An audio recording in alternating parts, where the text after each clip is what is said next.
Phương Mãnh cúi đầu nhìn cô bé. Đôi mắt phượng xinh đẹp ấy lấp lánh ánh sao. Đột nhiên trái tim trong lồng ngực bắt đầu đập loạn nhịp không thể kiểm soát. Đừng nhìn nữa, đừng nhìn nữa.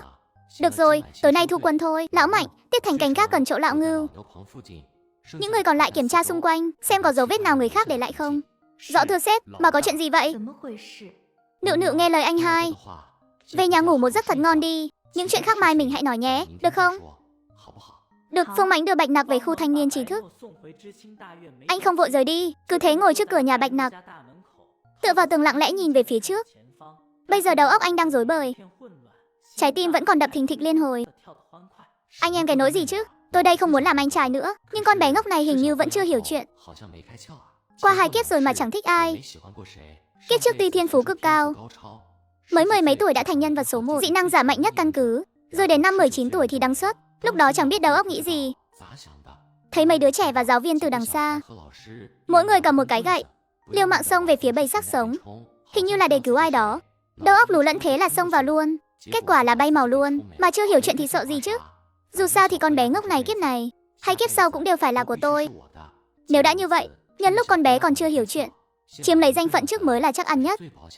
Sau khi đã thông suốt mọi chuyện, cả người Phương Mãnh toát ra một vẻ vui vẻ và nhẹ nhõm hẳn ra. Anh cũng chẳng rời đi mà cứ ngồi tại chỗ, tính xem mai phải dỗ dành con bé thế nào để cô ấy cho mình danh phận người yêu. Con bé vẫn chưa đủ tuổi, không thể đi đăng ký kết hôn. Nếu chỉ tổ chức đám cưới thì chưa đợi Bạch đại ca ra tay, anh ấy sẽ đánh gãy chân tôi trước mất. Rồi sau đó là đến ông bà ngoại, cậu mợ ruột nữa. Sau đó mới đến lượt người nhà họ Bạch. Hết một vòng như vậy, tôi mà còn sống được thì chắc chắn là do họ không muốn để con bé mang danh góa phụ, nên tôi chỉ có thể tạm thời giữ vị trí người yêu mà nhẫn nhịn 2 năm. Đợi đến lúc là tôi nhất định phải nâng cấp. Cứ mãi suy nghĩ thế là đến tận bình minh. Lúc Bạch Nặc mở cửa lớn ra thì thấy một gã cao to với quầng thâm mắt, vẻ mặt vừa tủi thân lại vừa oán trách. Niu Niu, em tỉnh rồi à? Cảm thấy thế nào? Có thấy chỗ nào không khỏe không? Em không sao rồi. Sao anh lại đứng canh ở đây thế? Anh thức cả đêm đấy à? Phương Mãnh mí môi, hai tay chắp sau lưng, dáng vẻ bồn chồn. Nếu anh có việc thì cứ đi làm đi, còn không thì vào đây. Em vừa mới dậy, chưa kịp ăn sáng nữa. Để anh đi nấu cơm. Đừng phiền phức thế. Vào đi, suýt nữa thì quên mất cái thứ to xác này rồi. Con này em định xử lý thế nào? Phải lừa chú đội trưởng thế nào để có thể giữ con hổ lớn này bên cạnh con bé một cách danh chính ngôn thuận nhỉ? Họ có thể chỉ sói bảo chó, thì mình chỉ hổ bảo mèo chắc cũng được. Em nuôi được mà.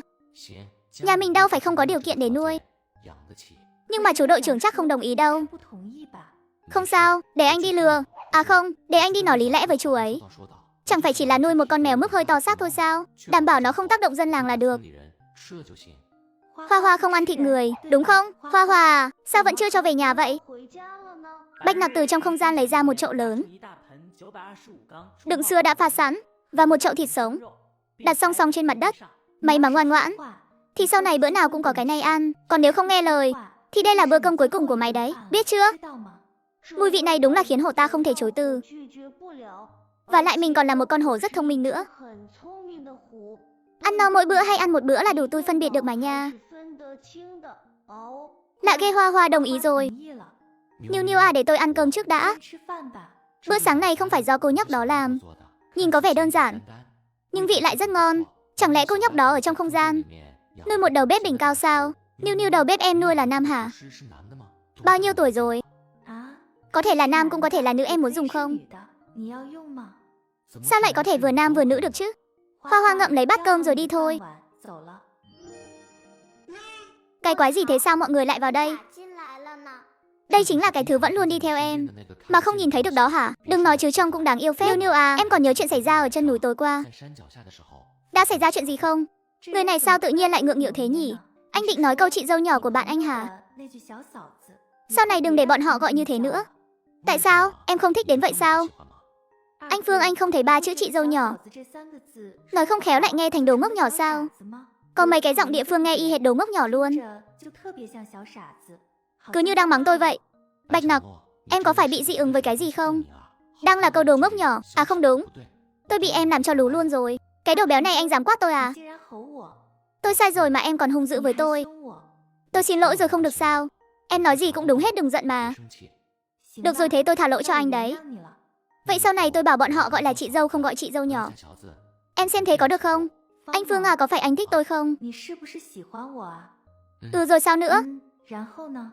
Thế tôi thích em có phải chịu trách nhiệm không? Và lại em chịu trách nhiệm với tôi rõ ràng là có cả đống lợi ích. Tôi vừa đẹp trai dáng chuẩn nhan sắc cực phẩm.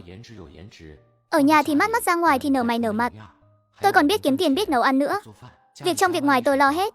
Mọi việc lớn nhỏ trong nhà em đều làm chủ. Lương thưởng về tay là nộp hết cho em luôn. Việc nhà cứ để tôi làm. Anh tuyệt đối không giấu một xu quỹ đen nào. Sau này chuyện lớn việc nhỏ cũng tuyệt đối không giấu giếm em lấy nửa lời.